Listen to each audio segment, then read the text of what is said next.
Hello everyone and welcome to Micah predictions for Money in the Bank.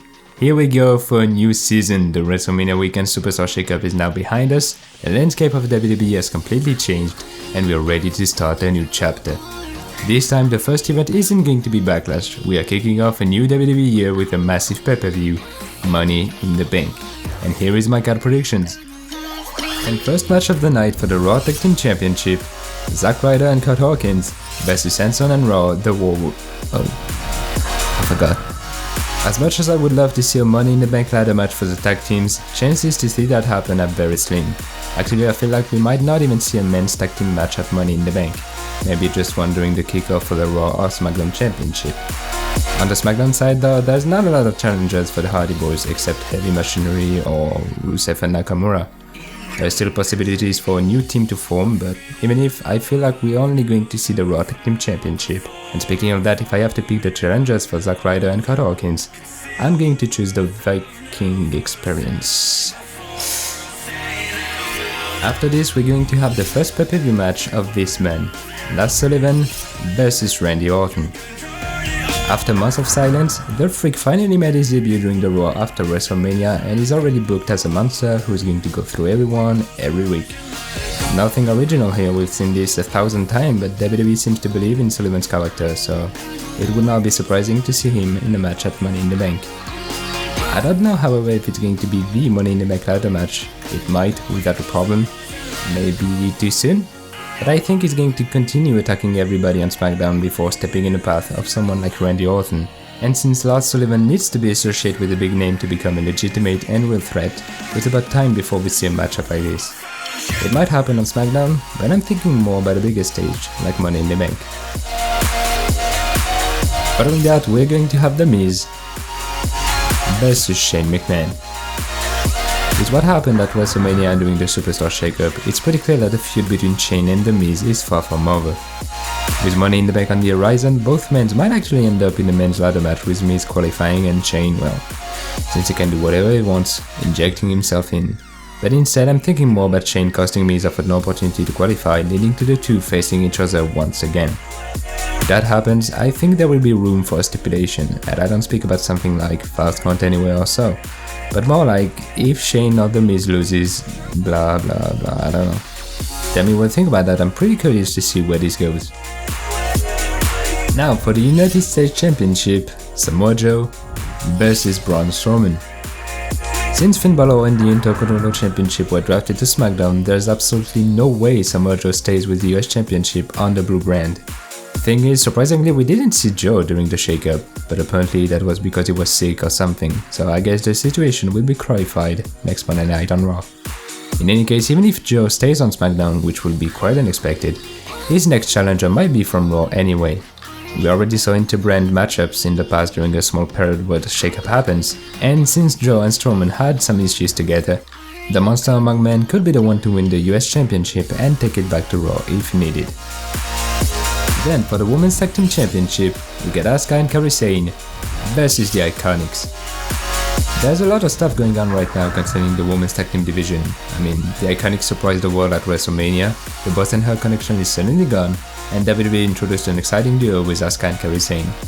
It's surprising though that Kairi has been paired with Asuka. I thought it would be Yoshirai like it was on NXT, but that's great. It's a great way to recycled sounds bad, but the Empress teaming up with the Princess is an excellent way to give Asuka a second win after disappointing WrestleMania.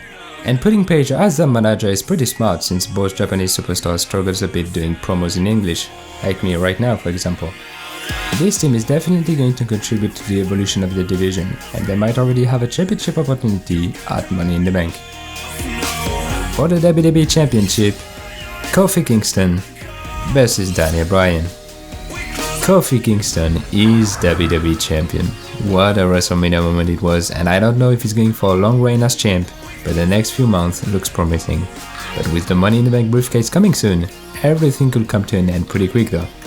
Before that, except if we got a champion versus champion against Rollins, which would basically mean someone's going to cash in during the match 100%, Kofi has to find a challenger for Money in the Bank, and even if automatic championship rematches are not really a thing in WWE anymore, Daniel Bryan might be the one to face Kofi again. Of course, Danny and Bryan have been injured at WrestleMania apparently, so it will totally depend about the severity of the injury. So let's hope it's nothing too serious. And now, here we go for the first Money in the Bank ladder match of the night. There shouldn't be anything special about the ladder matches this year. The challengers are probably going to compete in qualifying matches on weekly television since the pay-per-view is still a month away, and the match itself should feature 4 superstars from Raw and 4 from SmackDown. But with the superstar shakeup, every card have been reshuffled. Alexa Bliss and Charlotte Flair are potentially the easiest picks, but Naomi, Natalya, Ember Moon and Bayley shouldn't have too much trouble to qualify either. For Carmella, even if she won the WrestleMania Battle Royal and is a former and first Miss Money in the Bank, nothing is sure for her, but that would be a shame if she's not included. For Zelina Vega though, well, this is definitely a wild card, and I would love to see more about her as a wrestler instead of a manager, especially in a match like that. So, that's how I see this contest, and the winner of it might have an impact on the following contest. Because for the following contest we got the sassy something Lacey Evans versus Becky 2 belts. Well, technically this match is going to happen for sure since Lacey Evans won the opportunity to face Becky Lynch. But nothing says that it's going to be at Money in the Bank, and I think nothing says too that it will be for one or both championships. It will probably be for just the Raw Women's Championship, and even if Lacey is still green and doesn't have a lot of experience on the main roster, except appearing for 10 seconds on the ramp every Monday and Tuesday for the past few months, and all jokes aside having a beautiful moonsault and potentially a lot of talents, her versus Becky at Money in the Bank would not surprise me. For the Universal Championship, Seth Rollins versus Drew McIntyre. So now that we finally have a fighting champion, thank you Seth. We are normally going to see the Universal Championship defended on every pay-per-view, which means we need to find a challenger now. At first sight, Roman Reigns was probably the next in line for a title shot, but since he has been drafted to SmackDown, which is huge, who's next then? To be honest with you, I'm still not sure about who. I picked Drew McIntyre, but I can easily see him in a ladder match actually winning the Money in the Bank briefcase too. There's also Baron Corbin or even Bobby Lashley as placeholders, since I don't really see Seth losing the Universal Championship yet, but again, there's the Money in the Bank briefcase, so we never know. It also depends about the match's order too. So yeah, for now that's how I see this match, but it's definitely subject to change. And of course, for the main event we get the men's Money in the Bank ladder match. This year's ladder match could be massive, I mean, look at this one. Obviously I'm pretty sure it will not be the final and official matchup, but it might. First of all we got the big guns, with Stars and Reigns as favorite, and since for the moment I don't see the Intercontinental Championship being defended, Finn Balor has his place on this match too. Andrade, Corbin and Elias are the perfect heels with I think good chances to qualify, and what will be a Money in the Bank ladder match without Sami Zayn and Kevin Owens. Instant classic if they both participate. In spite of everything, this match is always a key point in a superstar career and one of the most important moments of the year in my eyes, no matter what. So, we'll see how it goes. And that was my predictions. Pretty good looking card we got here, and I don't know about you, but I think putting the Money in the Bank pay-per-view just after WrestleMania might be a great way to start a new WWE season. Personally, I love it. I love it a lot. So tell me what you think about it and give me your predictions down in the comments below as always. Thanks everyone for watching, please remember to share, like and subscribe if you enjoyed the video, and you can also follow me on Facebook, Twitter and Instagram. Thank you for the support you lunatics, I'll see you as soon as possible.